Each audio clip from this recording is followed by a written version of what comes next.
Eu gostaria, então, de convidar a entrar aí na nosso vídeo aí, o Leonardo Bessa, que é o nosso convidado especial. O Leonardo Bessa, casado com a Célia, de origem do Rio de Janeiro, e já tem alguns anos, né, que ele atua no contexto de Oriente Médio, é o nosso convidado especial e o líder da base do Oriente Médio. Seja bem-vindo, Leonardo. Olá, boa noite. Obrigado pelo privilégio de poder estar com vocês aí nesse dia, nessa noite. Obrigado. É um privilégio estar com vocês todos aí. Eu gostaria de trazer uma palavra de saudação a todo mundo que está participando dessa live e dizer o quanto feliz nós estamos de poder estar juntos com vocês nessa oportunidade que Deus está nos dando de glorificá-lo através da tecnologia.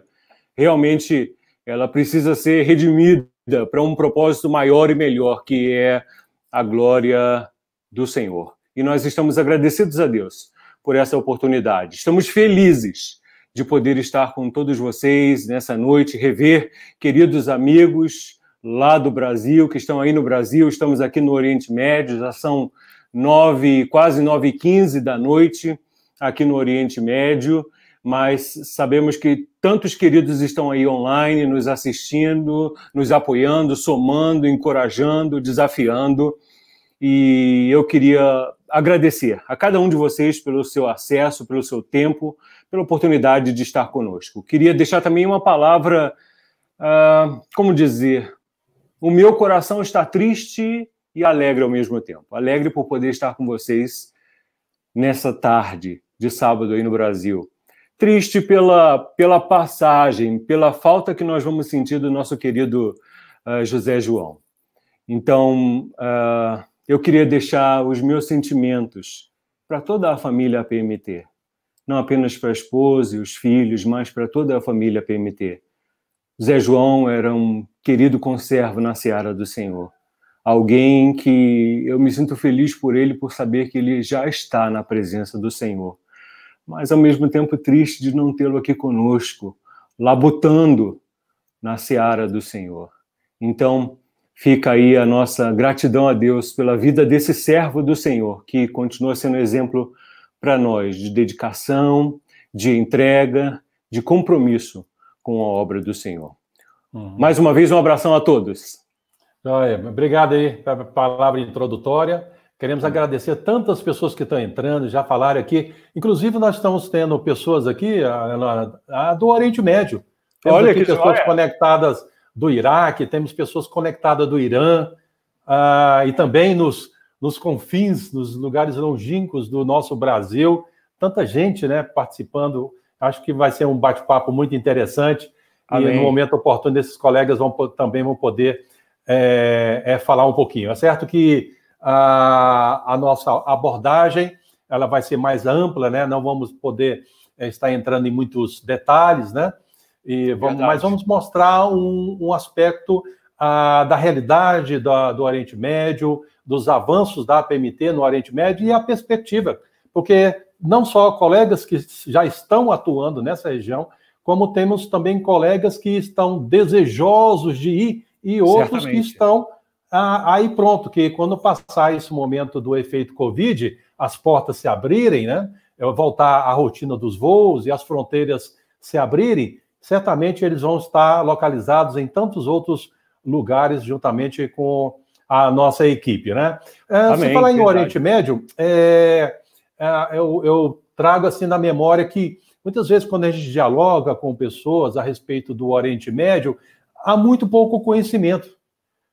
Quando se pensa alguém falar assim, eu quero fazer férias, eu quero viajar, eu quero conhecer outras realidades, a maior parte das vezes que eu ouço de pessoas que vão viajar para fora do Brasil, pensam, eu quero ir para a América do Norte, ou eu quero ir para a Europa, ou talvez ali para a região da Ásia, mas quando pensa Oriente Médio, nem pensar. Verdade. Porque tem aquele conceito de Oriente Médio achando que Oriente Médio é um território explosivo ou ponto para explodir. Verdade. Mas, na verdade, não é essa, né?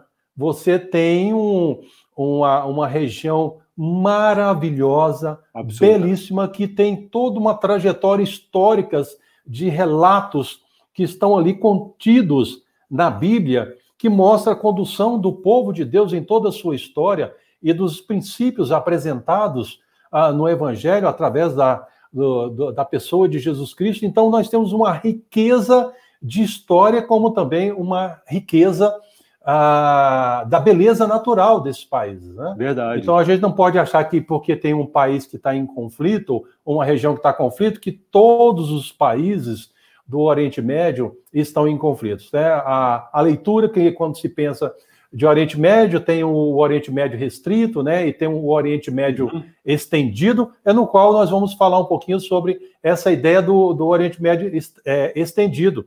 E pensar nessa região, nós vamos observar que hoje a composição da população no Oriente Médio, há uma estimativa de em torno de 260 milhões de pessoas. Isso é um grupo muito grande, né? É maior do que a população brasileira. E pensar no Oriente Médio, uma das coisas que me enriqueceu bastante é pensar, daqui a pouco o Leonardo Bessa vai poder explanar mais detalhadamente sobre isso, né? A beleza das pessoas, a beleza da cultura árabe, né? Antes mesmo de saber o seu nome, eles estão abrindo as portas para conversar, para chamar você para tomar um chá. Certíssimo. E algo que eu aprendi é que uma parte da celebração da comunhão familiar é em volta de uma mesa, né? É verdade. Então, é um momento de comunhão e de celebração, e isso é importante. É pensar também que é uma região extremamente rica. Quando você olha para a realidade do petróleo, hoje mundial, estima-se que hoje em torno de 65% de toda a concentração mundial do petróleo, né, essa é uma grande força econômica, né, que nós temos ali no Oriente Médio, e eles têm usado todo esse potencial econômico também para criar infraestrutura para os países ali que compõem o Oriente Médio. A grande força da parte agropecuária, não tão forte na parte da indústria, mas da agropecuária, né, os mecanismos usados na agropecuária para o desenvolvimento econômico e também ser um grande potencial para o desenvolvimento do país e da população para atender às suas necessidades enquanto pessoas, comunidade e também uma sociedade. Além de pensar no próprio turismo, né? O turismo, quem ainda não teve uma oportunidade, quer fazer uma viagem, um dos países, né? Tem inúmeros países que são belíssimos, mas um deles que eu posso citar aqui no momento é o Líbano, conhecido como a Suíça do Oriente. Olha, se você quer tirar umas férias, passear, vai conhecer o Líbano, né? Inesquecível. Realmente inesquecível, né? A beleza, a forma como as pessoas nos recepcionam, e o brasileiro tem aquele aspecto facilitador, né? A gente tem uma interação, até mesmo segundo dados que nos foram oferecidos, né? Nos informaram que hoje nós temos mais libanês no Brasil do que no próprio Líbano. Então temos uma comunidade enorme, sem pensar também na Síria, com a sua vasta história, Egito, né? Pensar em Israel, pensar em Omã, Catar, tanta beleza, né, que a gente tem nesse país, algo que a gente tem um potencial muito grande. Como também a gente vê que o Oriente Médio é uma região onde há, dentro da perspectiva religiosa, e daqui a pouco a gente vai mostrar um slide sobre isso, né, o aspecto da grande força religiosa entre os muçulmanos. Há uma estimativa de 92% dos muçulmanos concentram nessa região do Oriente Médio, e uma estimativa em torno de 6 milhões de judeus. Eu gostaria de ouvir, então, do reverendo Leonardo, que falasse um pouco esse aspecto aí. Vamos mostrar o mapa que mostra a realidade do Oriente Médio, isso? E aí são um pouco esses países estendidos, né, que nós temos. Bom, em primeiro lugar, parabéns pela sua capacidade de síntese, de cobrir tanta coisa em tão pouco tempo. Assim como parabéns pela iniciativa, né? É realmente uma oportunidade muito legal de poder discutir e refletir sobre realidades que nós não estamos acostumados ou temos concepções erradas a respeito. Uma das muitas concepções erradas que nós temos é a respeito do Oriente Médio. Como foi dito, pensa-se muito numa região devastada, numa região de conflito, é sempre problema, é sempre sofrimento humano, mas a primeira coisa que nós devemos nos lembrar é que tudo começou por aqui e vai terminar por aqui, inevitavelmente. Acredita-se, muitos estudiosos acreditam que o Jardim do Éden era no Oriente Médio. Se não em todo o Oriente Médio, numa parte do Oriente Médio. E faz sentido essa linha de raciocínio porque o Tigre e o Eufrates ainda estão aqui no Iraque, aqui do ladinho, né? Então é uma região muito rica. Eu gosto muito da expressão em inglês que diz Cradle of Civilizations. Berço de civilizações. E é verdade, um berço de civilizações, um mosaico de etnias. São muitas etnias, são muitos grupos étnicos, são muitos idiomas, são muitas perspectivas, são muitas religiões. É bem verdade que a gente não ouve isso todo dia, mas existem religiões que a gente mal ouve falar, como, por exemplo, o zoroastrismo. Ainda existe uma religião zoroastra nessa região do mundo e completamente inalcançada, e assim por diante. Então, é uma região muito rica e que merece o nosso interesse, merece o nosso foco nesse esforço de comunicar a mensagem, porque, como o senhor disse muito bem, é 1/4 de bilhão. 1/4 de bilhão de pessoas vive aqui. E essa é uma região muito importante, é uma região que está sempre na mídia. Eu imagino que pelo menos aí 20% de todas as notícias veiculadas em toda a mídia, todos os dias, alguma coisa sempre tem a ver com o Oriente Médio.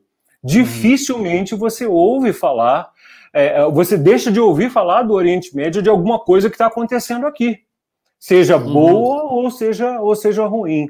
O que faz essa região extremamente importante, se é que nós queremos ser relevantes nesse processo de comunicar, né, as boas novas com precisão, com integridade, a esse grupo de povos, de civilizações, de culturas, de etnias tão vasto e tão complexo ao mesmo tempo. Porque, olhando superficialmente, a gente pode imaginar um grupo homogêneo, árabes.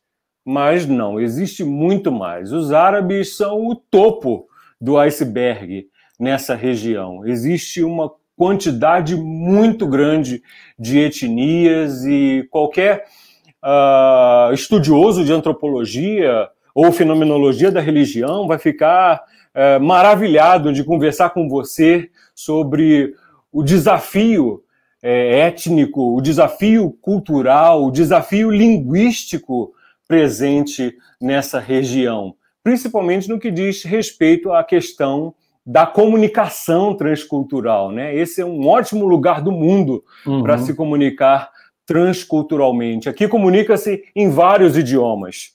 Da mesma maneira que se comunicava há 2000 anos atrás com o grego koiné, hoje a maior parte da população ainda se comunica em inglês ou francês, dependendo da região que você tiver, no Oriente Médio, no norte do Oriente Médio, mais para o francês, no sul do Oriente Médio, mais para o inglês.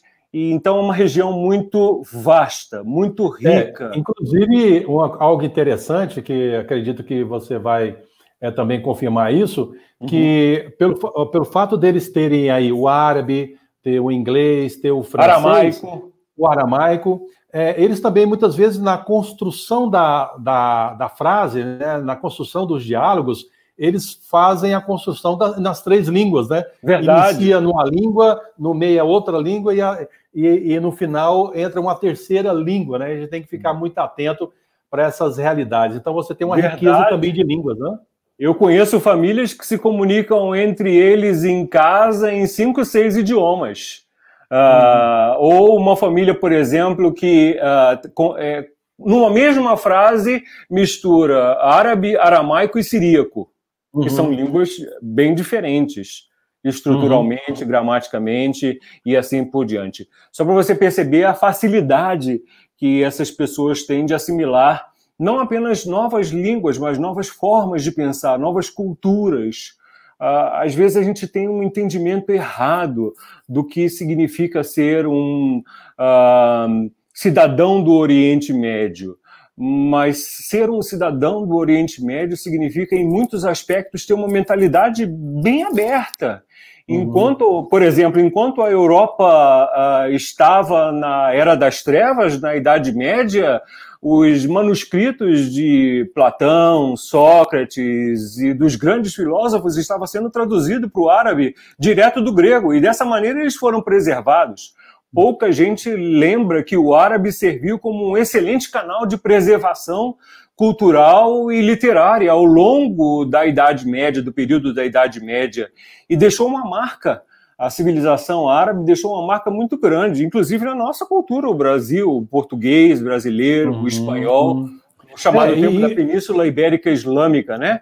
Muitas palavras que nós temos em português são em árabe. Leonardo, eu queria aproveitar esse gancho da sua palavra. Tem algo interessante que muitas vezes a gente tem um conceito árabe que só tivesse uma variação, mas quando a gente olha para a realidade que o mundo ali da região do Oriente Médio vive, que tem a beleza natural, tem as riquezas naturais, tem a riqueza das pessoas nos relacionamentos humanos, até mesmo com... Aqui quero destacar em especial os brasileiros, né, que a gente tem podido conhecer, mas paralelamente a isso a gente também vê um outro aspecto que são os conflitos, né? Você tem aí a questão dos conflitos que envolve as lutas pelos recursos naturais, também a questão dos territórios, né? Você vê o conflito que houve, teologias também, você vê os conflitos que houveram no Kuwait, né? Atualmente na Síria, no Líbano, em vez de quando tem esses conflitos internos, né, também dentro da Síria e a partir da Síria, a Jordânia, o Iraque. Então, a gente, quando a notícia passa, mostra esse aspecto de um país também conflitante, né? Como é que você vê isso? Bom, já vivendo há mais de uma década no Oriente Médio, me ajudou a mudar muito a minha perspectiva e a leitura que eu faço das informações que eu recebo através da mídia. A mídia, ela não consegue, não que não queira, vamos imaginar que a intenção até é boa, mas ela não consegue ser um veículo profundo o suficiente para mostrar as motivações das pessoas. O porquê que as pessoas fazem o que elas fazem, o porquê que as pessoas dizem o que elas dizem e como dizem, e o porquê que elas pensam da maneira que elas pensam. E é muito, muito difícil você mostrar isso em uma manchete de jornal, ou em 30 segundos de uma matéria no jornal noturno, no jornal diurno. É mais fácil sintetizar, resumir. E dessa maneira, o entendimento da vida das pessoas fica muito, muito frio, fica muito distante. É como se as pessoas que aqui vivem, elas não ligassem ou não se preocupassem com a vida, com o amor, com a beleza, com sonhos, com amizade, com relacionamento, com a família. Coisas que a gente também valoriza. Coisas que a gente também entende serem importantes. Mas como a ênfase da mídia ela é sempre naquela notícia nua, crua e fria, a gente perde a oportunidade de conhecer etnias fantásticas, culturas espetaculares que têm muito, muito, muito a nos ensinar. Por exemplo, a respeito de como viver em família. E como a família é importante como célula madre da sociedade. E como a família deve ser preservada a todo e qualquer custo. A maior preocupação das pessoas nessa região do mundo aqui é, sem sombra de dúvida, com a família. E nós, no Ocidente, infelizmente, sejamos honestos, já não nos preocupamos tanto com a família como deveríamos. Eles valorizam muito, né? E algo muito interessante é que quando... um filho casa, né, ou uma filha casa, há sempre aquela intencionalidade que eles moram juntos, né? De repente constrói um prédio um apartamento em cima do outro, para a família se tornar uma família não somente crescendo horizontalmente, mas também crescendo verticalmente. Verticalmente, né? O lugar onde nós estamos agora, esse apartamento onde nós estamos, é o apartamento de uma família. Todos aqui nesse prédio são de uma mesma família. Nós somos os únicos que não são dessa família. Então, isso é muito comum. Mantém a unidade, a integridade da família. Pegando esse gancho do aspecto linguístico, por causa desses conflitos também do Oriente Médio, a gente percebe que a própria Síria, né? Todos esses conflitos que estão tendo lá, tem se descoberto que há variações dentro do árabe, né? Então, se pensa que os que estão em combate não são somente as pessoas dentro da Síria, mas de outras regiões do Oriente Médio que estão combatendo conforme os seus interesses. Verdade, verdade. O árabe ele tem 3 blocos principais, mas uma quantidade muito grande de variações. Você tem o árabe, didaticamente, pedagogicamente, a gente vai dividir o árabe em árabe clássico, que é o árabe dos textos sagrados, dos textos eruditos da Bíblia, do Corão. Você tem o árabe moderno, padrão, que é o árabe da mídia, o árabe da comunicação, o árabe da televisão, do rádio, da internet. E você tem o árabe coloquial, que é o árabe que as pessoas usam para se comunicar. E, em muitos casos, esses árabes são diferentes um do outro. Se não existisse, por exemplo, o árabe moderno padrão, nem todo mundo poderia se entender. O libanês não entenderia com clareza a pessoa que fala árabe no norte da África, o marroquino, por exemplo. É o árabe padrão que serve para nivelar. E debaixo dessas variações coloquiais, ainda existem inúmeras regionalidades. Tem o povo que fala do centro, da capital, o árabe da capital, tem o árabe do interior, o árabe do norte, o árabe do sul, o árabe da montanha. Então, as pessoas aqui se reconhecem, inclusive pela forma de falar. Você é Jabali, você é da montanha, porque a sua maneira de falar certas palavras. Você é da região da costa, e assim por diante. E isso traz uma riqueza muito grande, não apenas linguística, mas também cultural, espalhada por todo o Oriente Médio, do norte do Oriente Médio, onde nem se fala árabe, é o turco, diga-se de passagem, até o extremo sul do Oriente Médio, se a gente levar em consideração aí a fronteira do Egito com o Sudão. Deixe-me passar para um outro ponto.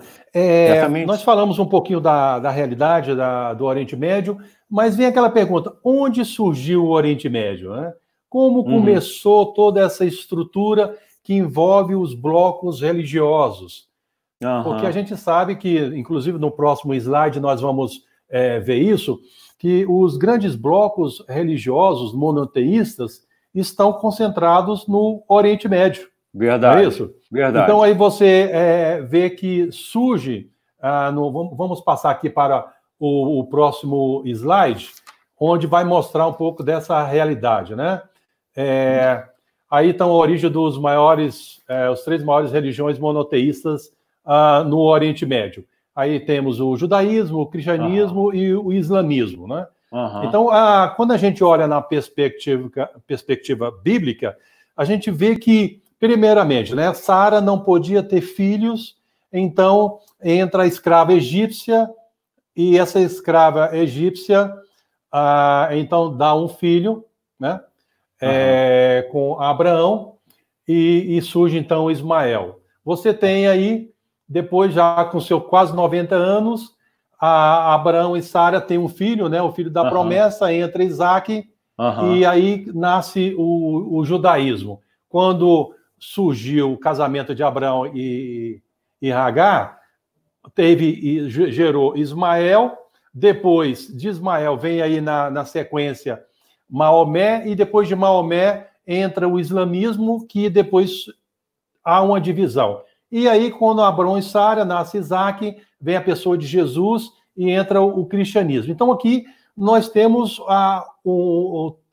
as 3 maiores religiões no mundo concentram a sua maior força do nascer partiram a partir do momento aí da criação aí do Oriente Médio, né, que entra judaísmo, cristianismo e islamismo. Eu gostaria das suas percepções quanto a essa questão da religiosidade.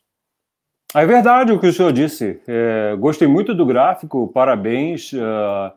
Até mesmo a apresentação cronológica, né? Porque primeiro vem o judaísmo, depois o cristianismo, por último vem o islamismo. Mostram para nós um fato muito interessante. O Oriente Médio e o povo do Oriente Médio ensinou o mundo a acreditar em um único Deus. Seja pelo lado do judaísmo, do cristianismo, ou seja pelo lado do islamismo, são as três religiões que ensinaram o mundo que há um só Deus. Lembre-se que fora desse universo, a maioria das nações e civilizações, elas eram ou continuam sendo pagãs, até os dias de hoje, com um panteísmo, com vários deuses, né? Várias deidades, cada uma com uma função específica. Eu acho interessante esse gráfico porque ele nos ensina o quão dedicado é o povo do Oriente Médio à questão da fé. E como fé é mais do que uma expressão de sentimento para o povo ou para as populações dessa região do mundo, mas é uma questão de identidade. Fé tem a ver com identidade aqui. Fé é o que você é. Fé são as suas credenciais. Fé é o seu papel na sociedade. Fé é o que você faz. Fé é como você vive, é como você come, é como você se relaciona e assim por diante. E isso tudo traz uma riqueza de entendimento, especialmente para quem serve nessa região, muito grande. Por exemplo, a maioria de nós no Brasil vai imaginar que árabe e turco eles são bem conhecidos por botar o preço das coisas lá em cima, né? Cobra muito, muito caro pelas coisas. Mas a maioria das pessoas esquece que comprar e vender também é exercício de relacionamento. Como um árabe, quando eu sei que o meu produto custa 10 e eu jogo ele para 100, eu tenho a oportunidade de, nessa negociação com você, criar um relacionamento. Porque você pergunta, quanto é que custa esse produto? Aí eu digo, custa 100. Aí você diz, mas 100 está muito caro. O que é isso? Como é que pode? Eu vi ali na esquina por 50. Aí eu vou dizer para você, é verdade, tá 50, mas então vamos conversar. Vem cá, vamos conversar. E qual é o seu nome? Você vai dizer, eu sou o Agripino. Ô, seu Agripino, tudo bem? Bom, agora que eu já te conheço, fica por 90. E aí você vai novamente dizer, não, mas mesmo assim ainda está muito caro. Aí eu vou responder, mas então, Agripino, de onde você é? Eu sou da cidade tal, ali na região central do Brasil e tal, perto de Brasília. Aí eu vou dizer, eu tenho um primo que mora em Brasília, você conhece o meu primo? Então, dessa forma, as pessoas estabelecem laços de relacionamento. Esses relacionamentos é que permitem a comunicação de valores, de princípios, não apenas princípios morais ou cívicos, mas também princípios espirituais. Ou seja, como a vida deve ser vivida com ou a partir da fé que se tem. Então, é interessante porque esse gráfico mostra exatamente isso. Primeiro nós temos da linhagem da promessa, Abraão e Sara, Isaac, consequentemente Jacó, de Jacó as 12 tribos, e aí o judaísmo estabelecido tal como é, a linhagem da realização da promessa, né, que é a linhagem do próprio Cristo, através de Abrão e Sara, através da linhagem real, que passa por Isaac, Davi e todos mais, até chegar a Maria, José e Jesus. Lembre-se que Jesus é descendente de Davi, tanto pela linhagem de Maria quanto pela linhagem de José, ou seja, ele é a realeza da realeza por direito legal. E nós temos aí a linhagem natural, né, que é a linhagem de Abraão com Agar. Isso é muito interessante, porque nessa região onde a família é tão importante, a coisa mais natural que há é que as pessoas entendam que a linhagem correta é a linhagem natural. Porque, afinal de contas, quando você conversa com um árabe, por exemplo, que não é cristão, lembre-se que nem todo árabe é cristão, né? Nem todo árabe é muçulmano, existem árabes que são cristãos e nem todo muçulmano é árabe. Diga-se de passagem, o maior país islâmico do mundo não é aqui na região do Oriente Médio, é a Indonésia. Então, é importante lembrar dessas questões técnicas. Mas em torno de 92%, né? Hoje, dentro da Indonésia, são muçulmanos e não estão dentro do Oriente Médio, como você me citou agora há pouco. Verdade, nem falam árabe e assim por diante. Então, voltando ao assunto lá da linhagem de Abraão com Agar, realmente o primeiro filho de Abraão foi Ismael. Então, faz sentido que o profeta tenha dito o que ele disse, ensinado o que ele ensinou, baseado nesses pressupostos. É importante lembrar que não existe uma conexão clara entre o profeta e Ismael, mas a religião assume e continua assumindo essa linhagem até hoje, ok? Isso é importante a gente lembrar. Mas essas três religiões, elas ensinaram o mundo a ideia de monoteísmo, nessa ordem cronológica. Algo interessante também, Leonardo, é ver que poderia tudo parar ali, né? Parar no judaísmo, parar no cristianismo, parar no islamismo, mas eu sei que tanto o bloco religioso do judaísmo como do cristianismo, eles se dividiram, né? No decorrer da história, eles abriram um leque enorme. Mas eu queria destacar, por ser aí em torno de 92% do Oriente Médio de muçulmanos, eles também criaram aqui dois grupos, né? Do islamismo surge os sunitas e também surge os xiitas. Você pode falar um pouquinho o que cada um pensa sobre isso? Bom, a religião e os princípios da religião são os mesmos, né? Os pressupostos são os mesmos. O que cada grupo adota é a linhagem de sucessão, né? Os sunitas têm uma linhagem de sucessão por indicação. Uma linhagem de sucessão, digamos assim, mais legal. Já os xiitas, eles acreditam na linhagem de sucessão a partir do profeta genética, né? Então, os xiitas, eles são a minoria dos que acreditam que essa seja a linhagem correta, o entendimento correto de como se deve seguir a religião islâmica. É claro que estes mesmos grupos se dividem em inúmeros outros grupos. Assim como há denominações, digamos assim, no judaísmo, assim como há denominações no cristianismo e na própria fé evangélica, há também inúmeras denominações, ou seja, subgrupos, subsegmentos desses dois grupos maiores, que se dividem em sunitas e xiitas. A gente pode generalizar dessa maneira. Sim, inclusive esses dois grupos, né, estima-se, assim, colocando dentro do número mais geral, os sunitas em torno de 80% e os xiitas em torno de 20%, porque as pessoas pensam que os muçulmanos são únicos, o islamismo é único, mas dentro deles, eles também se conflitam. Eles também lutam contra eles, porque antes da entrada de Israel na história do Oriente Médio, né, até ali um pouquinho antes de 1948, havia muito conflito entre eles, e eles, então, geravam assim, uma animosidade entre eles. Assim depois como hoje continua. Continua, né? Continua. Mas aí, em 1948, depois após a Segunda Guerra Mundial, o que acontece? Com a matança, né?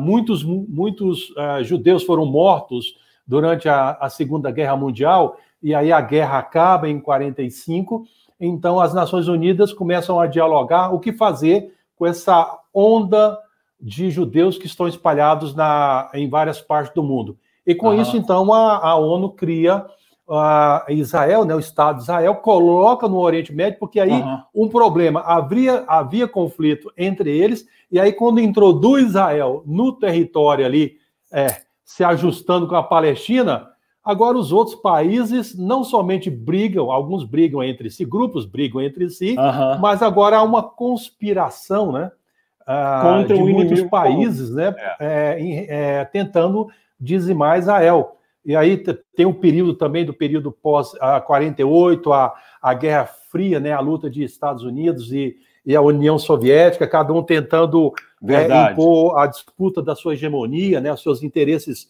globais. E aí, a partir daí, há essa divisão, então, entre os sunitas e os xiitas. E é muito interessante, que quando você pensa, por exemplo, em Síria, que nós estamos vendo um grande problema na Síria, né? Por que tem país que tem interesse na Síria, né?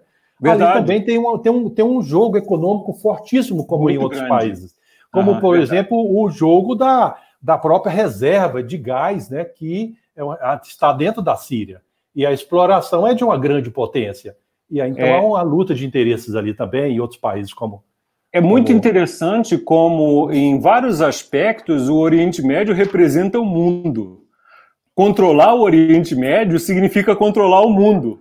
E o Oriente Médio acaba se tornando um campo de batalha. Seja um campo de batalha político entre os superpoderes do mundo, seja um campo de batalha ideológico quanto às influências e formas de pensar e de raciocinar nessa região e no mundo, seja um campo de batalha religioso entre as religiões dominantes, mesmo que seja uma religião dominante, dois entendimentos diferentes a respeito de como se deve exercer essa religião, né, que é, no caso, o islamismo. Então, é muito interessante a gente perceber como, em muitos aspectos, a caminhada do Oriente Médio está intimamente relacionada à caminhada do mundo, e como as coisas acontecem em uma proporção menor no Oriente Médio e em uma proporção maior em todo o mundo. Algo interessante agora a gente pensar, alguns avanços, né? Porque a gente conversou um pouquinho sobre a realidade do Oriente Médio, né? Do Oriente Médio estendido, como a gente projetou no primeiro slide. Agora um pouquinho a gente falou das 3 maiores religiões monoteístas, né? Então, não há tanta força do sincretismo, até um certo ponto, o sincretismo religioso não é tão conflitante, né? Porque, é verdade. De certa maneira, o conceito de um Deus único, essas 3 religiões, elas se convertem no mesmo pensamento. Mas aí, a partir da sucessão dos filhos que foram gerados, né, por Abraão, com Agar, e depois com Sara, que aí começa a diversificação de pensamentos religiosos, tanto a criação do judaísmo, do cristianismo e também do islamismo. Mas, diante dessa realidade, vamos pensar aqui em termos de APMT. Né? APMT e IPB, nós temos tido uma visão global e queremos dar uma resposta aos desafios que temos hoje em relação ao mundo, e hoje, mais especificamente, nós vamos falar um pouco sobre Oriente Médio. Certo. Eu gostaria que você falasse um pouquinho sobre essa resposta da APMT no contexto de Oriente Médio. Bom, em primeiro lugar, é importante perceber o movimento da própria IPB e APMT em relação à região do Oriente Médio, valorizando a importância estratégica dessa região. Não apenas do ponto de vista geopolítico, porque é estratégico politicamente, é estratégico geograficamente, mas também em termos de enriquecimento da nossa experiência enquanto organização. Vale a pena lembrar que o conceito que nós adotamos, como o senhor mesmo mencionou, é o conceito de Oriente Médio estendido. Existem pelo menos 2 noções predominantes de Oriente Médio. O conceito de Oriente Médio reduzido, que exclui o Irã, que fala outro idioma, no caso persa, a Turquia, que fala o turco, e o Chipre, que fala turco e grego, e o Egito. Esse é o conceito de Oriente Médio reduzido. Exclui o Irã, a Turquia, o Chipre e o Egito. E existe o conceito de Oriente Médio estendido. É o que aparece na maioria dos livros, o que inclui o Irã, a Turquia, o Chipre e o Egito. Essa é a definição adotada pela IPB e a PMT. Isso que está projetado, inclusive, em relação à sua área de trabalho. Ou seja, a nossa área de trabalho, a nossa área de desenvolvimento de projetos, ela se estende num sentido diagonal do Irã ao Egito e do Chipre ao Omã, fazendo um X em toda a região do Oriente Médio. Inclusive, nessa projeção, a gente apresenta o Oriente Médio estendido, né? Nós não estamos ainda em todos os lugares, mas o nosso alvo é poder estar presente em todos esses lugares. Em todos esses países. Nós trabalhamos para ter pelo menos uma equipe de trabalho em todos esses países nos próximos 5 ou 10 anos, ou seja, a curto e médio prazo. E nós temos trabalhado para isso. Oportunidades há muitas. São muitas as oportunidades e estratégias que podem ser desenvolvidas nessas regiões para que equipes de trabalho sejam instaladas e trabalhem efetivamente nessa região. Por isso, nós temos hoje uma presença significante tanto na região norte do Oriente Médio, quanto na região sul do Oriente Médio. É claro que, por razões de segurança, a gente não vai apontar no mapa aonde essas equipes estão, mas a gente pode dizer que tem sido um trabalho pioneiro e perseverante. Muito interessante lembrar disso, porque perseverar nessa região do mundo é muito difícil. É um dos maiores desafios. É o desafio da perseverança. E, graças a Deus, todas as equipes de trabalho que estão atuando nessa região, embora elas não contem com a vantagem da mídia, com a vantagem de poder explicitar seus projetos claramente, de uma maneira vasta, usando as mídias sociais e a internet, etc. e tal, elas estão fazendo um trabalho magnífico. Um trabalho espetacular, tanto na região do norte, quanto na região do sul, como na região central, de modo que isso nos encoraja a investir ainda mais na expansão destes projetos e instalação de outros ainda melhores, maiores e mais eficientes. É algo interessante de pensar, porque normalmente as pessoas pensam que o Afeganistão, conforme a projeção desse slide, alguns pensam que o Afeganistão faz parte do Oriente Médio, mas ele não faz parte do Oriente Médio nem estreito, né, se podemos dizer, como também no estendido. Hoje não, sempre, né?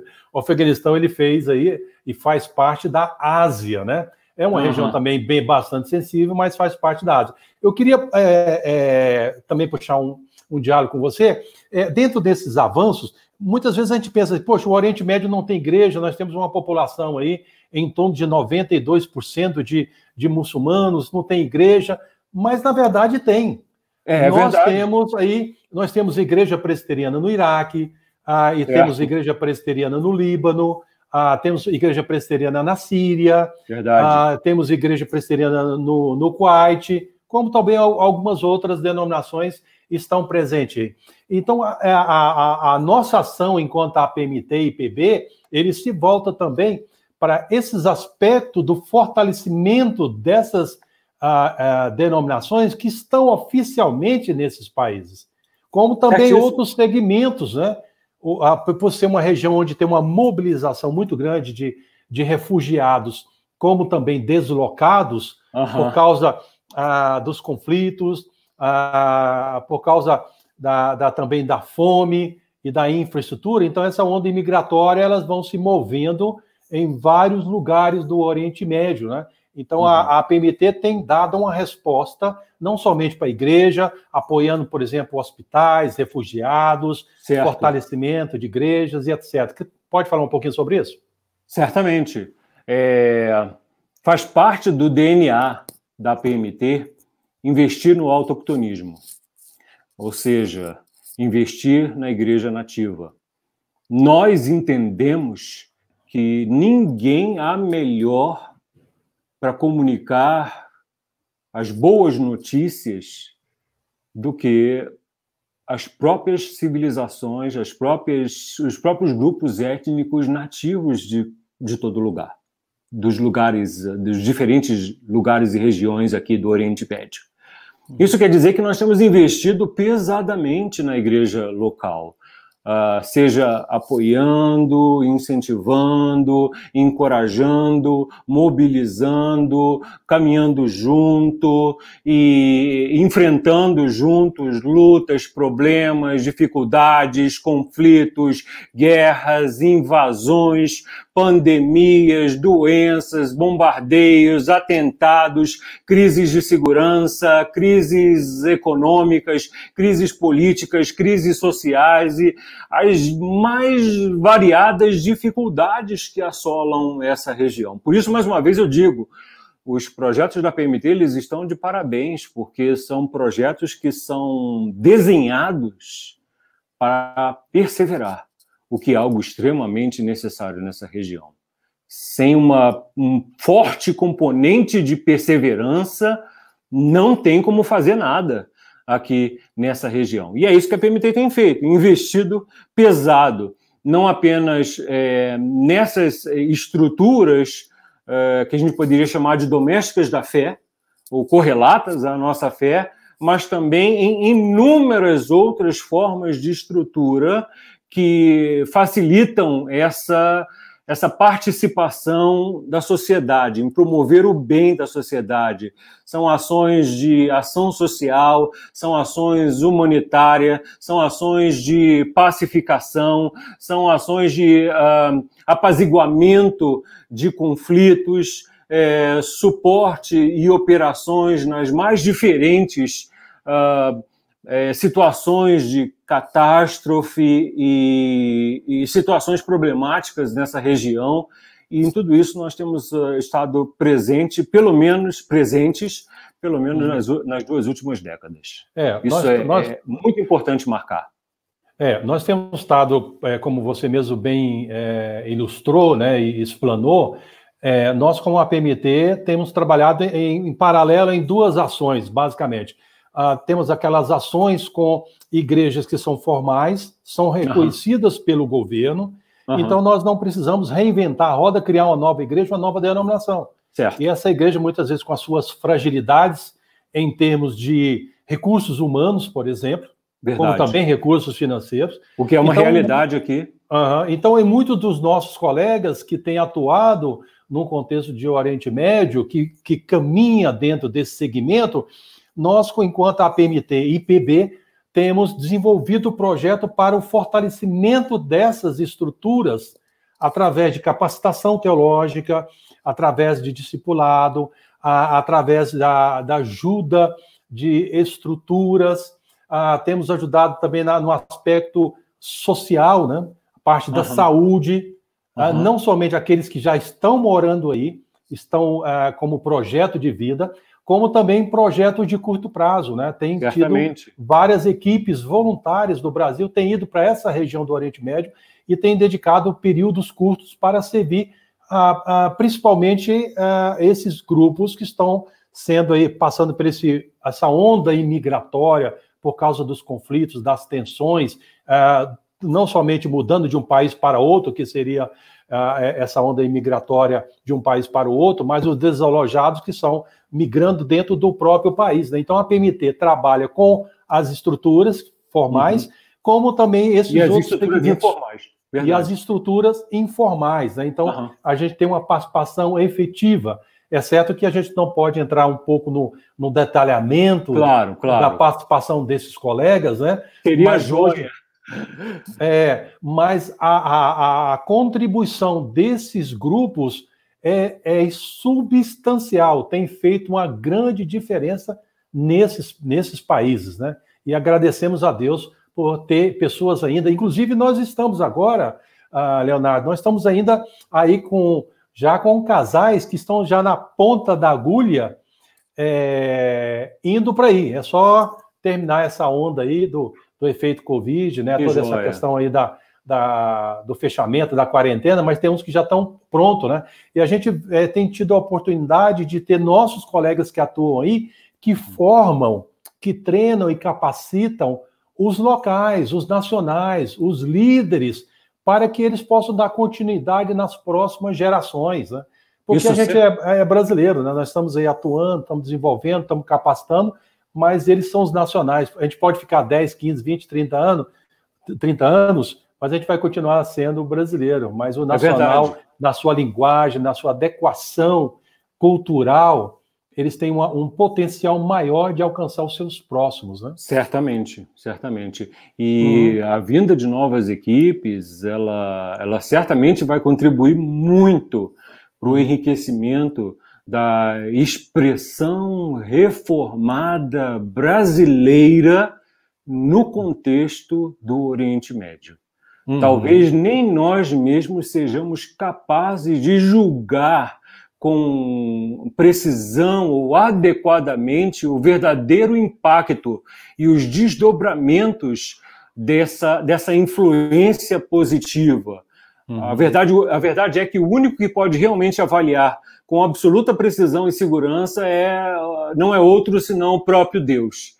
Então nós seguimos em fidelidade a Deus, em fidelidade à palavra de Deus, e com as nossas mentes, corações e vocações cativas à presença e à obediência de Cristo Jesus, sabendo que é Ele quem julga todas as nossas ações, mesmo que o resultado delas não seja tão visível quanto nós gostaríamos. Eu costumo dizer que, conhecendo os projetos como eu conheço aqui nessa região, e as coisas maravilhosas que Deus está fazendo através desses projetos e através dessas equipes, se essas pessoas estivessem trabalhando no Brasil, eu costumo dizer que elas não plantariam só uma igreja, não, mas uma denominação inteira, com centenas, com milhares de pessoas, por causa da seriedade, do compromisso com a palavra, do caminhar na verdade, da vida de oração e perseverança, do compromisso com o respeito à igreja nativa, porque uma coisa é você chegar aqui, atirar para todo lado e ir embora, o que acontece muito, diga-se de passagem. Muitas denominações aparecem do nada, fazem um programa espetacular e somem. E as consequências são desastrosas para a igreja local. Para quem ficam, fica com o legado do desastre, né?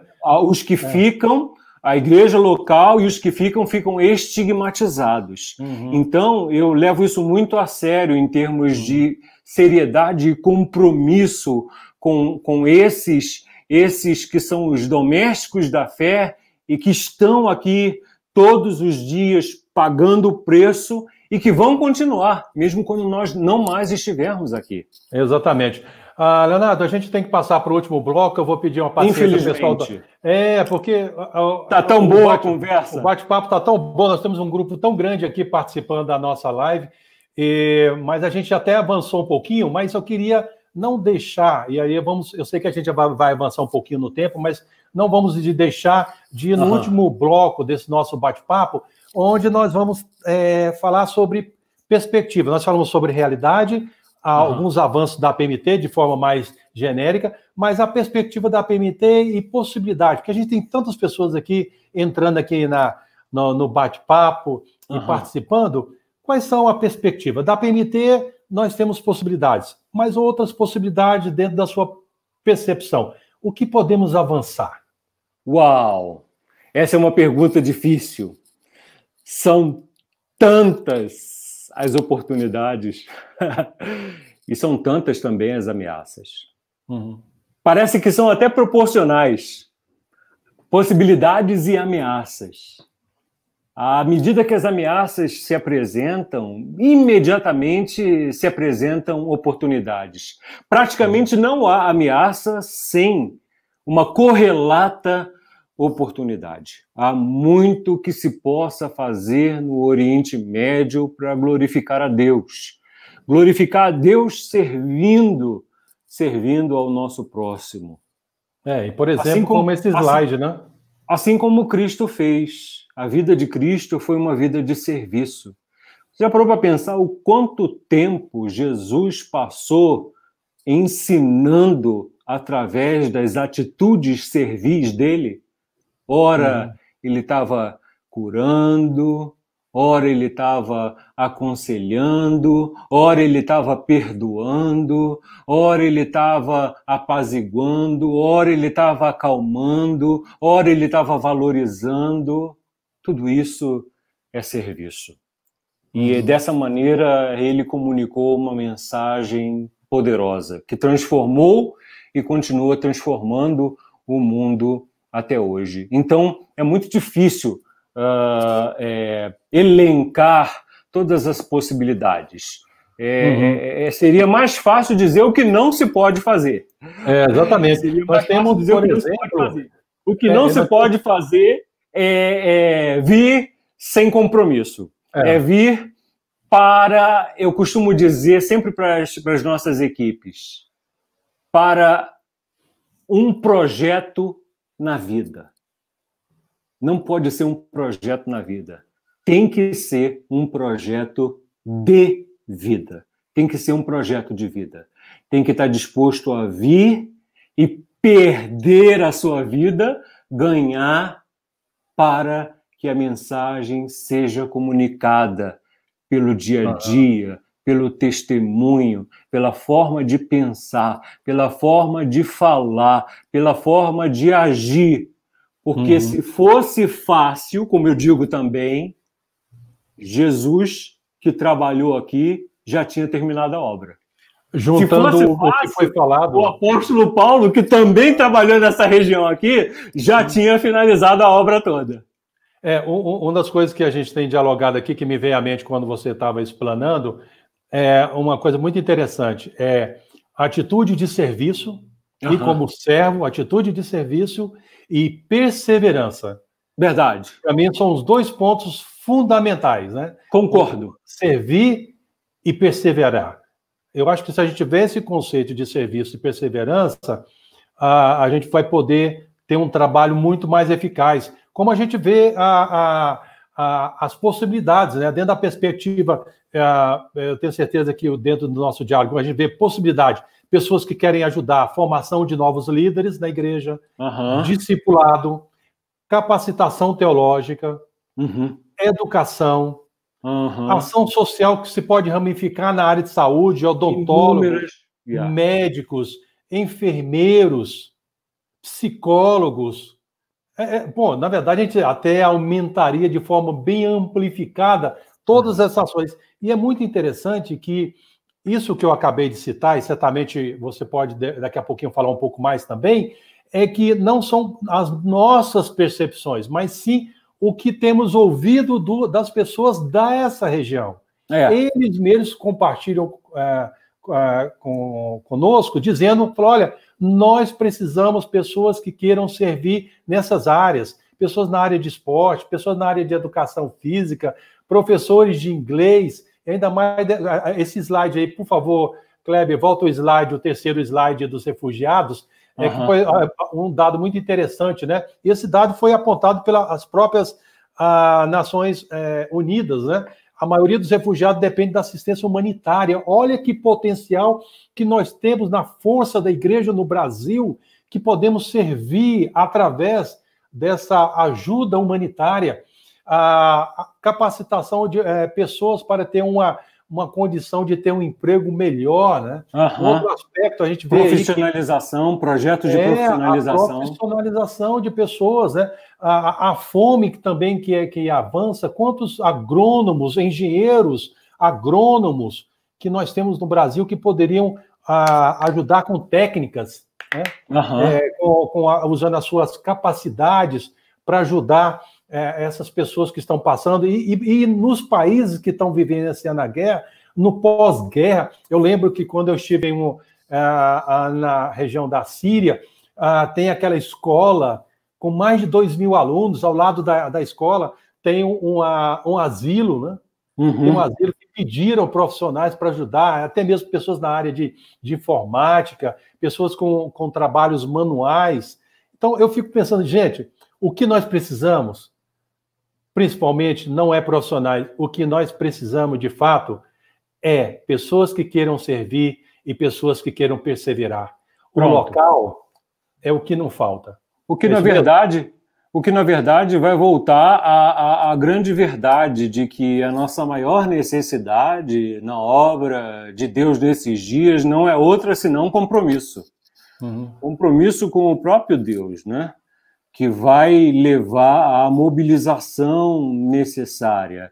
Seja um compromisso que leve à intercessão, seja um compromisso que leve à participação financeira, seja um compromisso que leve até o lugar aonde se deseja servir. Eu sempre costumo dizer que o problema de Deus não é dinheiro, o problema de Deus é coração disposto. O problema de Deus é vida no altar. O problema de Deus é entrega. Até que ponto nós estamos dispostos a entregar os nossos sonhos, os nossos planos, os desejos do nosso futuro?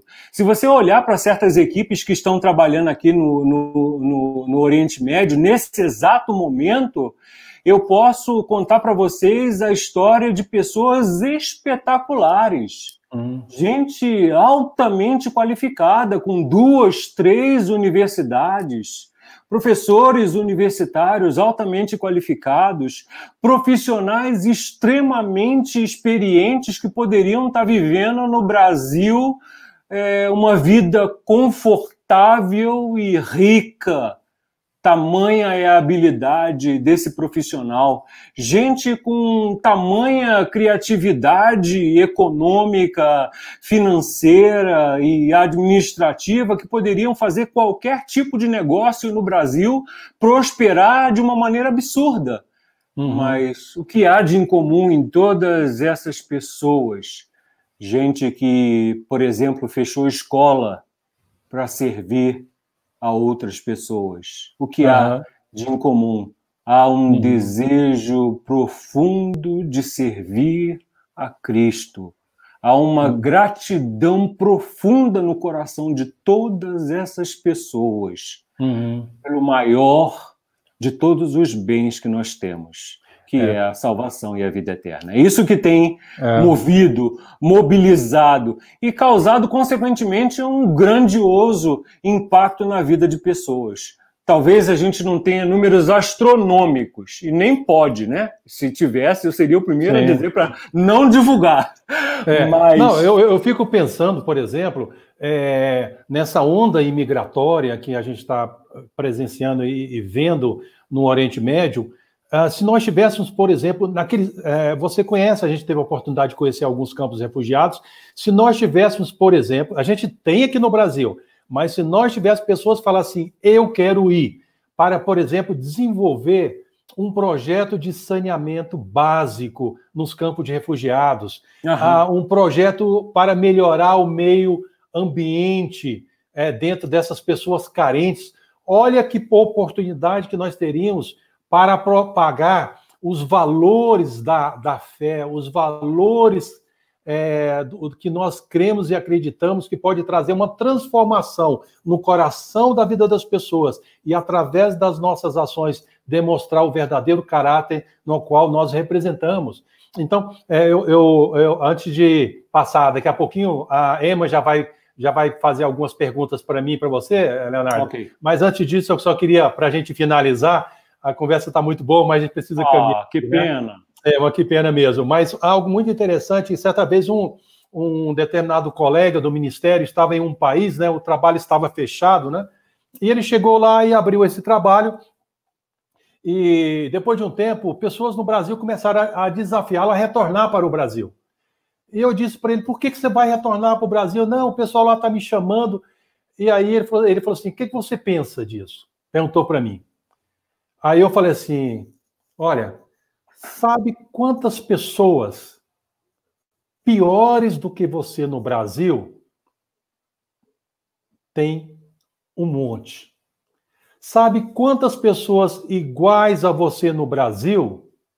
Tem um monte. Sabe quantas pessoas melhores no Brasil? Tem um monte. Mas se você sair daqui, o trabalho vai fechar. Então a decisão está em suas mãos. E eu quero então deixar isso para as pessoas que participam da live. No Brasil tem muitas possibilidades, oportunidades, necessidade, tem.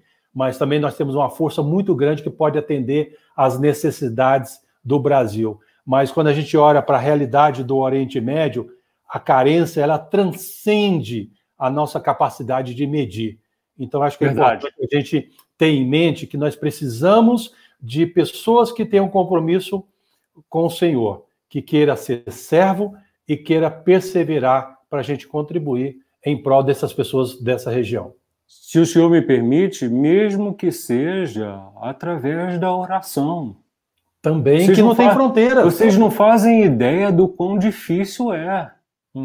Estar longe de casa, longe da família. Todo mundo faz aniversário e você não está lá. As pessoas morrem da sua família e você não está lá. As crianças que você viu na igreja já estão casando e você não está lá. O custo emocional, o custo humano, ele é muito alto. E a necessidade de apoio espiritual, ela é absoluta, é até mais importante do que financeira. Por isso eu louvo a Deus, por exemplo, pela mobilização da SAF, de estar orando nas madrugadas, intercedendo e pedindo a Deus que dê graça, sabedoria, misericórdia, paciência, porque não é fácil, não. Para essas equipes que estão aqui, longe de casa, longe de tudo, durante uma pandemia, completamente isolados, vocês não fazem ideia do quão é difícil. Se a gente já fica assustado na nossa própria cultura, imagina numa outra cultura diferente. Longe de casa, longe de todo mundo, é muito, muito difícil. Como se não fosse o suficiente, há também o desafio financeiro. Nunca foi tão difícil com esse dólar a mais de R$5. A variação cambial hoje tem impactado. Quando o dólar era R$2, era difícil. Imagina que quando eu vim, o dólar era 1 e pouco. Quando o dólar foi 2, eu achei difícil. Quando o dólar foi a 3, eu achei impossível continuar. Quando o dólar foi a 4, eu disse, meu Deus, me ajuda. Quando o dólar foi a 5, metade dos meus cabelos caíram. Mas é um desafio, financeiramente é um desafio muito grande. E eu me lembro de Jesus, quando apontou para aquela viúva e disse que ela deu mais que todo mundo, porque ela entregou de coração. E olha que tinha muita gente colocando muita coisa, muito dinheiro ali. Mas o problema de Deus não é dinheiro. O problema de Deus é coração disposto a abençoar a obra do Senhor. Por isso eu louvo a Deus pela vida daqueles que já têm investido nas equipes aqui nessa região e encorajo aqueles que ainda não têm investido a investirem, porque realmente tem sido difícil. Crise no Brasil, crise aqui, dólar alto, pandemia, as coisas estão muito caras. Toda vez que eu aí a hora que entra toda vez que nós chamamos de perseverança, né? As coisas mudaram de preço. Eu estou pagando até 3 vezes mais. Não é só eu, não. Todas as equipes aqui estão pagando até 3 vezes mais pelas coisas mais básicas. Por exemplo, água. Aqui não tem água para a gente beber da torneira assim facilmente. Tem que comprar água. Imagina, uma coisa simples que tanta gente pode ajudar. Mas muitas vezes fica difícil. Então, é aquela clássica, né? Aquela máxima, né? Orar, contribuir e ir. Não se pode esquecer disso. Orar, contribuir e ir. Orar, contribuir e ir. Vamos lá, as perguntas. Aí a Emma vai fazer algumas perguntas que ela pegou do pessoal aqui. Bem-vinda, Emma. Oi, tudo bem? Emma é a parte da nossa equipe aí. A nossa Nossa live hoje tá... O pessoal não está querendo que acabe, não. Já estão pedindo para fazer uma próxima, viu? Nem nós. Daqui a pouco o YouTube vai processar a gente por uso excessivo da internet. Estou achando que sim, mas vamos ver aqui. Eu selecionei só algumas perguntas aqui. A Poliana Moura, ela pergunta assim, sempre soube que quem trabalha no Oriente Médio não pode mostrar o rosto e nem divulgar o nome. E o Edson também, ele pergunta assim, como é a segurança dos trabalhadores na região? Essa pergunta é para o pastor Agripino, que é o nosso chefão aí. Como é que é isso, pastor? Não, a questão de trabalhar no Oriente Médio, a gente tem que saber que o Oriente Médio não é um país, né? Você tem vários países, e cada país tem a sua particularidade. Cada país tem a sua cultura, tem as suas vestimentas. Tem país que tem uma postura mais ocidentalizada, né? Então não há necessidade de você colocar todo o véu, tampar tudo, outros que só mostram o rosto, mas tem outros que você usa a roupa como a gente usa aqui no Brasil. Agora, o que existe é a questão de regiões, até bairros, que as pessoas são mais restritas à questão da vestimenta. Você não pode uniformizar, que é a mesma coisa no Líbano, que é a mesma coisa no Iraque, que é no Egito. Então, essa pergunta que foi feita, eu diria, em termos gerais, que não dá para entrar no detalhamento, que depende do país, depende da região, e depende do grupo da região. Uns têm uma postura de vestimenta, outros não têm. Você me falou um outro complemento da pergunta que me fugiu aqui. Falou assim, como que é a segurança dos trabalhadores na região? Bom, quando os nossos colegas vão atuar em partes no mundo onde tem toda essa sensibilidade da perseguição religiosa, toda a sensibilidade de conflitos, todos eles, quando vão, eles sabem o risco que se corre. O que nós, a PMT, temos feito é sempre a orientação e na preocupação com a segurança. Nós temos aí trabalhado para os protocolos de segurança, a saída emergencial e também colocado para eles que não precisam se expor em alto risco, porque nós queremos manter a integridade física da família, de todos os trabalhadores. Agora, pensar que estando em Oriente Médio não corre risco, certamente o risco é real. Mas o amor que os move a estar nesses lugares é tão grande que a medição de estar não é por causa do risco, mas pelo amor que os motiva a demonstrar o que Deus fez a cada um deles. Certo. Pastor, vamos aqui falar com a pergunta do Paulo. Ele está querendo saber, o Paulo Castro, ele quer saber se essa questão de aprender as línguas, como é que é? É melhor já ir com o inglês para daí aprender a outra língua? Como fica isso? É para quem a pergunta? Para inglês? Mim? É para o Leonardo. Sem inglês você não faz nada nessa vida. Não existe um mundo sem o inglês. Você precisa de inglês da hora que você entra no aeroporto até o final. Então, o inglês, muitas vezes, em muitos casos, na maioria deles, ele vai servir de ponte para o outro idioma. Porque, por exemplo, se eu estou te ensinando árabe e eu não falo português, eu vou ficar repetindo o nome da mesa, e apontando para a mesa. É uma das maneiras de ensinar, né? E apontando para a mesa. Mas se por alguma razão você não pegar mesmo a ideia, aí eu vou virar para você e vou dizer assim, bom, a lição tem que andar, não vou ficar repetindo o resto da vida, mesa, sem que você consiga entender que eu estou apontando para uma mesa e associar na sua cabeça a palavra. Então eu digo o nome da mesa em inglês, entendeu? Então isso acontece muito. A maioria dos recursos, eles estão em inglês. Então inglês é o mínimo que você precisa para sobreviver fora do Brasil. Pensa no Brasil como uma espécie de aquário. Nós somos um dos poucos países do mundo que só fala um idioma, né? Eu sempre brinquei com a Emma, e ela talvez lembre disso, eu falava que eu gostava dela porque lá no país dela o pessoal falava 2 idiomas. E no Brasil deveria ter pelo menos 2 idiomas, português e tupi-guarani, para já preparar a nossa cabeça para um ambiente multilingüe. Essa é a realidade do mundo hoje. Agora, só uma informação também que eu acho que é importante, né, elucidar, no sentido de que o inglês ele é muito importante, né, como o próprio Leonardo disse, mas muitos desses países você aprende a língua local a partir da plataforma do inglês. Mas quando você vai atuar em um país do Oriente Médio, sempre é importante aprender a língua dos que falam lá, a língua do coração, daqueles que estão lá, porque aí vai haver uma identificação.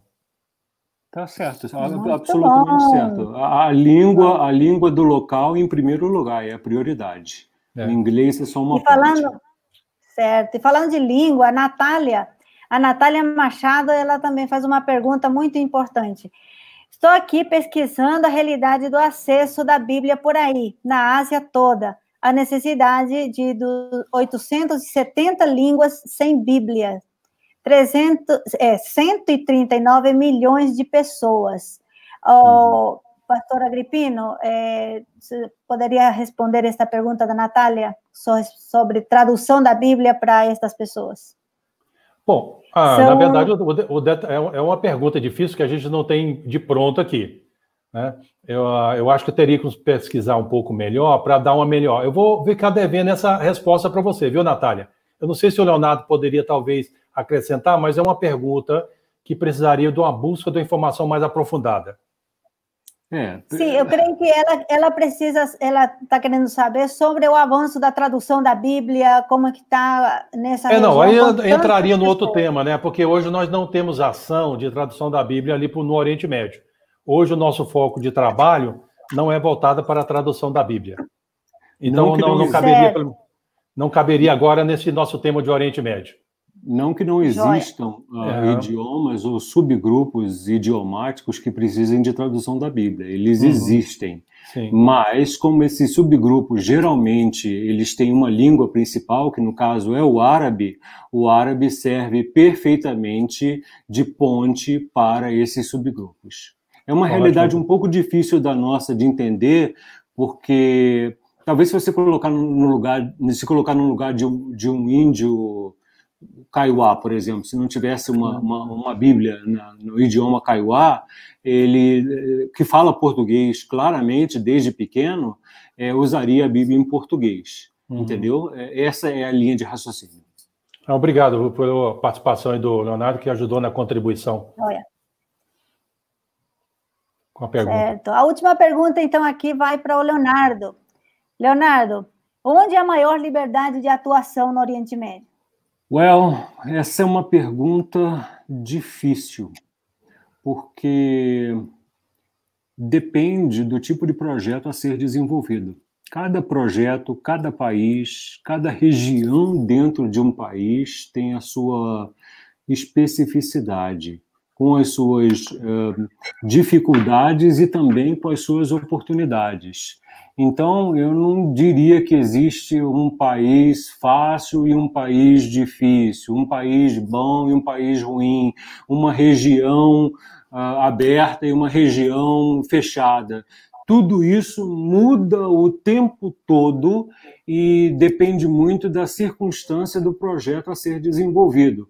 Uma coisa é fato, a região ela é altamente volátil, é uma região altamente instável. Hoje pode estar tudo bem, amanhã de manhã pode não estar nada bem, você tem que estar pronto para fazer alguma coisa ou agir de conformidade com a situação. Então, eu não vejo uma solução fácil ou uma abordagem fácil ou um caminho fácil para o desenvolvimento de qualquer projeto aqui na região do Oriente Médio. Todos eles têm os seus riscos, as suas complexidades e também as suas vantagens e pontos positivos. Eu quero ser bem sólido nesse sentido, porque, afinal de contas, é o Oriente Médio. Se fosse fácil, não seria tão difícil, não é verdade? Obrigado, viu? Acho que nós finalizamos aí essa live. Obrigado, Leonardo. Se quiser dar uma palavra de saudação final aí, e a gente vai encerrando. Eu só quero... E aí, a Emma, depois eu passo... Sim. Oi, Emma. A Emma quer fazer o fechamento ou alguma coisa dentro desse tópico das perguntas? Depois. Tá. Não, depois a gente faz a finalização aqui, depois eu passo para você, Emma. Então, eu gostaria Leonardo, da saudação final aí. Eu gostaria de agradecer a todos vocês que estão nos assistindo agora. Alguém fez a pergunta, por que mostrar a cara? Essa foi uma pergunta boa. Todos nós estamos nessa região sob protocolo de segurança. Eu quero que vocês entendam que fazer isso é assumir riscos. Mas em assumindo esses riscos é também uma tentativa de mostrar a todos vocês o quão é importante. O quão é importante a vida dessas pessoas que estão aqui servindo nessa região e que muitas vezes não tem um rosto ou não tem um nome, porque se você for no site, você vai ver apenas as iniciais do nome da pessoa. E, infelizmente, pessoas sem nome e sem rosto tendem a ser esquecidas, como se não precisassem ou como se não existissem. Todas as nossas equipes, eu posso falar por todos os meus companheiros aqui na região, eu estou mostrando o meu rosto por cada um deles, para pedir que você se lembre de nós, que você nos ajude, que você invista espiritualmente, financeiramente, apoiando. Esse é o motivo. E fica no nosso coração a gratidão pelas centenas de pessoas e igrejas que têm apoiado esses ministérios ao longo dos anos, incansavelmente, mesmo sem poder ver um resultado espetacular ou maravilhoso. Eu estou consciente de que nós vivemos em uma época onde as pessoas estão ávidas por resultados, ou estão ávidas por um tipo de espetáculo, uma proposta sensacionalista, que é exatamente o que não se tem no ministério aqui nessa região tão difícil e tão carente do mundo. E eu louvo a Deus pela vida de cada uma das pessoas que tem participado, investido, cooperado, assim como louvo a Deus pela sua vida, pela vida de você, que um dia vai se dispor a vir para a frente de batalha também e participar dessa obra maravilhosa que Deus está fazendo entre todos os povos, raças, línguas, tribos e nações, mas principalmente aqui na região do Oriente Médio. Que o Senhor a todos vocês abençoe, rica e abundantemente. Leonardo, muito obrigado pela sua participação, foi muito rica. Eu quero agradecer pelo seu tempo disponível, agradecer também a Deus por manter essa live online, né, com toda a estabilidade da tecnologia, da internet. E também eu quero agradecer todos aqueles anônimos da PNT nessa live, mas conhecidos por Deus, que estão atuando no Oriente Médio. Certamente. Nós não citamos para preservar a identidade, mas o conhecidos por Deus, Deus sabe o que vocês estão fazendo e a importância do trabalho. Muito obrigado, porque todo esse diálogo partiu porque vocês estão aí, né? Verdade. Obrigado, pessoal do suporte técnico, a Emma, o Kleber, também a Isabela. E nós estamos fazendo aos sábados, né, a live com os líderes de base, fizemos com a base Europa, com o Marcos Azevedo, hoje fazendo com o Leonardo, e as outras bases também vão acontecer no sábado, às 15 horas. Eu passo, então, para a Emma, e aí a gente vai finalizando. E obrigado por todos vocês que participaram aqui no bate-papo, colocando perguntas, colocando citações. Certamente vocês fazem parte dessa grande família da igreja. Obrigado.